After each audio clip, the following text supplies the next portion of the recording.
250 రూపాయలు ఖరీదైన ఇనప ముక్కని 500 డిగ్రీ సెంటిగ్రేడ్ ఉష్ణోగ్రతలో వేడి చేస్తే 500 రూపాయల ఖరీదైన గుర్రపు నాడెం తయారవుతుంది. అదే 250 రూపాయల ఇనప ముక్కను 1000 డిగ్రీ సెంటిగ్రేడ్ ఉష్ణోగ్రతలో వేడి చేస్తే 1500 రూపాయల గుండు సూదులు తయారవుతాయట. గుండు సూదులు. అదే 250 రూపాయల ఇనప ముక్కను 1500 డిగ్రీ సెంటిగ్రేడ్ ఉష్ణోగ్రతలో వేడి చేస్తే 1,50,000 రూపాయల షేవింగ్ బ్లేడ్లు తయారవుతాయట. అదే 250 రూపాయల ఇనప ముక్కను 3000 డిగ్రీ సెంటిగ్రేడ్ ఉష్ణోగ్రతలో వేడి చేస్తే ఈ 250 రూపాయల ఖరీదైన ఇనప ముక్కలో నుండి 1,00,00,000 రూపాయల ఖరీదైన విమానపు స్ప్రింగులు తయారైపోతాయట. మంట పెరిగే కొద్దీ మహిమ కూడా పెరుగుతూ ఉంది.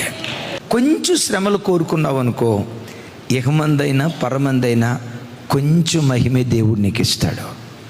ఎంత ఎక్కువ కాల్చబడతావో, ఎంత ఎక్కువ నలగొట్టబడతావో, ఎంత ఎక్కువ శ్రమలకు అప్పగించబడతావో, ఎంత ఎక్కువ నలిగిపోతావో భవిష్యత్తులో అంత వెలగటానికి దేవుడు కృప చూపిస్తాడు. మీలో ఎంతమందికి మహిమ కావాలి? ఆ మహిమ కావాలంటే ముందేం కావాలి? మండాల. ఎంత మండుతావో అంత ఖరీదైన వాడిగా మార్చబడతాం.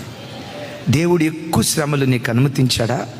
ఒకవేళ మనసులో యేసయ్యా నాకే ఎందుకే కష్టాలు, నాకే ఎందుకు బాధలు, నా ఒక్కదాని బ్రతుకులోనే ఎందుకు ఏడుపు, నన్ను ఎందుకయ్యా చిన్న చూపు చూసావు, నేనంటే నీకు ఇష్టం లేదా, నేనంటే నీకు ప్రేమ లేదా, నా భక్తి నీకు నచ్చలేదా, అసలు నేనే నీకు నచ్చలేదా, ఎందుకయ్యా ఆపద వెంబడి ఆపద, ఎందుకు నా బ్రతుకులో ఈ శ్రమను అనుమతిస్తున్నావని మీలో ఎవరైనా ఏడుస్తూ ఈ ప్రార్థనకు వచ్చారా? ఏడుస్తూ ఈ వాక్యం వింటున్నారా?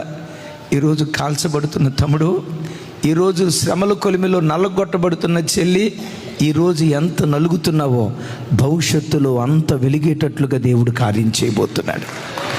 ఈరోజు అరణ్య మార్గం గుండా దేవుడు నేను తీసుకొని వెళ్తున్నాడంటే రేపు హోరేబుకు నువ్వు చేరబోతున్నావు, దేవుని పర్వతాన్ని ముఖాముఖిగా చూడబోతున్నావు అన్న విశ్వాసంతో శ్రమల మధ్యలో కాల్చబడేటప్పుడు శ్రమలు తీసేయి ప్రభా, తప్పులేదు అడగటం, శ్రమలు తీసేయి ప్రభా అని అడిగేదానికంటే దానితో పాటు ఈ శ్రమలను భరించడానికి కావలసిన శక్తి దయచేవా, ఈ బాధను భరించడానికి కావలసిన కృప దయచేవా. యేసు నామం పేరిట ఆ కృప కొరకు దేవుని సన్నిధిలో వేడుకొందుముగాక.